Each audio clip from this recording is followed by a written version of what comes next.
le passage de l'équateur. Trinquons avec Neptune.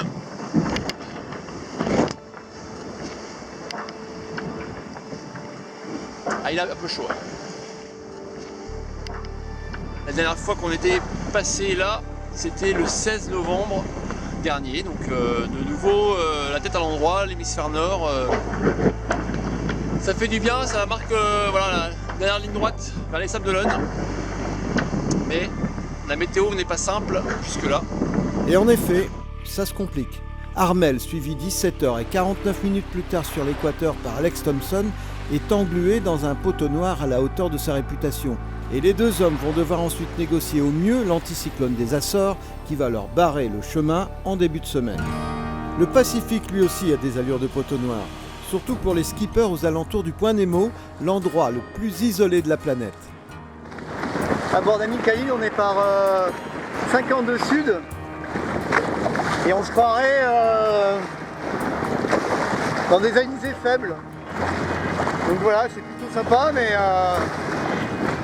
voilà le plan.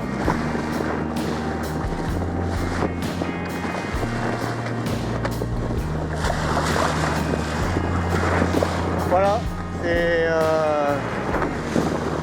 c'est un côté sympa, mais c'est un côté stressant, on ne va pas très vite.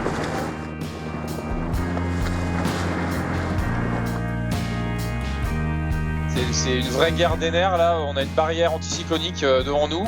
La zone d'exclusion antarctique, la ZEA, nous empêche bien évidemment de descendre au sud pour la contourner, donc en fait on est obligé de la traverser et elle se déplace avec nous finalement vers l'est, cette bulle anticyclonique, donc c'est assez pénible. Et donc voilà, c'est vrai qu'après c'est des conditions magiques parce que la mer est plate, il fait beau, on voit la lumière dans notre tribord de la banquise qui reflète le soleil dans la nuit, c'est absolument incroyable. Mais du point de vue de la course, c'est quand même un peu l'enfer. Je préfère finalement quand il y a 35 nœuds dans une dépression. Paradoxalement, le seul concurrent à savourer pleinement sa course, c'est le dernier, c'est Sébastien Destremaux. Là, je vous laisse profiter de ce bonheur.